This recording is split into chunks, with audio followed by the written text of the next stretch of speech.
নমো নারায়ণ রাম। আজ আমরা আদালত ও ভারতের সংবিধান সম্পর্কে কথা বলবো। আদালত চাইলে সংবিধান পরিবর্তন করতে পারে। বর্তমানে যে সংসদ রাজ্যসভা রয়েছে, যখন সমস্ত সংসদ সদস্যা মিলে একসাথে আইন পাশ করবেন, তখন এটি স্বয়ংক্রিয়ভাবে আইনে পরিণত হয় এবং তারপরে রাষ্ট্রপতি সেই আইনে স্বাক্ষর করেন। বিচার ব্যবস্থার বিচারকদের দেখতে হবে যে বাইরের পৃথিবীতে কি ঘটছে। বিচারক কি শুধুমাত্র তার কাছে যে মামলাটি যাবে সেটির বিষয়ে দেখবে? বিশ্বের অন্যান্য অংশে কি হচ্ছে না হচ্ছে সেই সমস্ত কিছুও দেখা উচিত। পৃথিবীর সমস্যা কিভাবে সমাধান করা হবে সে বিষয়েও ভাবতে হবে। উচ্চ ন্যায়ালয় বা সুপ্রিম কোর্ট কেন এমন আইন তৈরি করে না যাতে ব্যক্তি মালিকানার অধিকার সম্পূর্ণরূপে নির্মূল করা যায়? মহাকাশে কি কোনো মালিকানার অধিকার আছে? সূর্য, চন্দ্র, নক্ষত্র, পৃথিবী, মহাকাশ কি বলে যে আমাদেরও ব্যক্তি মালিকানার অধিকার রয়েছে? আমাদের সকলের যা কিছু রয়েছে তা আমরা কাউকে দেব না। তাহলে কেন পৃথিবীতে ব্যক্তি মালিকানা এসেছিল? এটি কোথা থেকে এসেছে? সুপ্রিম কোর্টের অধিকার রয়েছে, তবু কেন এটি শেষ করার জন্য কোনো আইন কার্যকর করা হয়নি? যে সমস্ত কিছু প্রকৃতিতে রয়েছে সেই সমস্ত কিছু নিয়ে পৃথিবীতে একটি আইন প্রণয়ন করা উচিত। প্রকৃতি বেশ বা প্রকৃতি ভিত্তিক আইন সর্বত্র প্রযোজ্য হওয়া উচিত।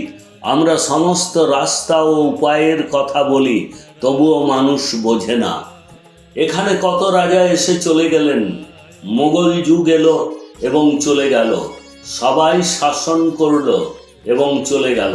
পরবর্তী প্রজন্মের কি হবে, তারা কিভাবে বাঁচবে সে বিষয়ে কেউ ভাবেন না।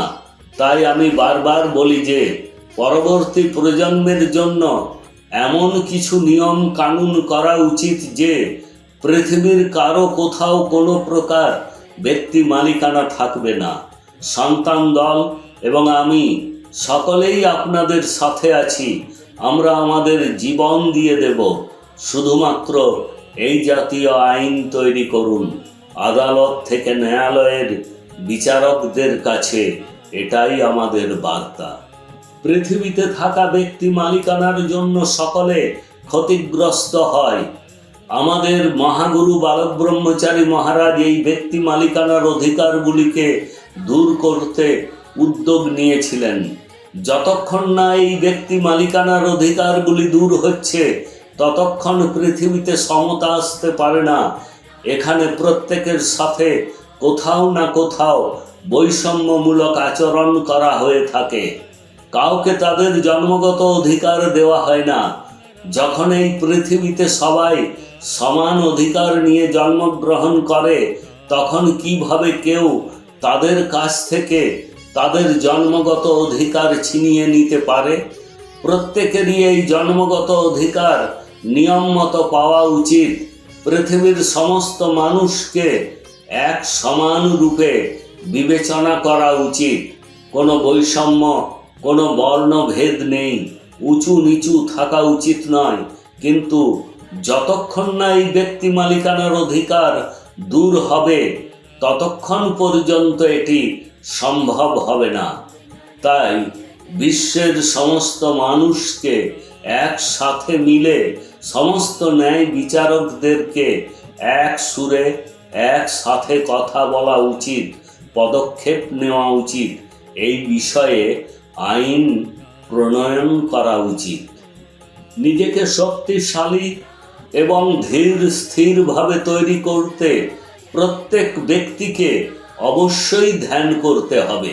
কারণ যখন আমরা ধ্যান করি, আমাদের ভিতরে থাকা 50,000 কোটি আত্মা তারা সকলেই এক জায়গায় কেন্দ্রীভূত হয়ে মনোনিবেশ করে এবং আমাদেরকে শক্তি দিয়ে ভরপুর করে তোলে।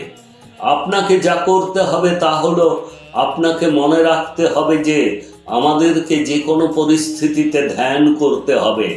ধ্যান করলে আপনার অনেক উদ্বেগ, ঝামেলা, মনের দ্বিধা দ্বন্দ্ব সবই দূর হয়ে যাবে।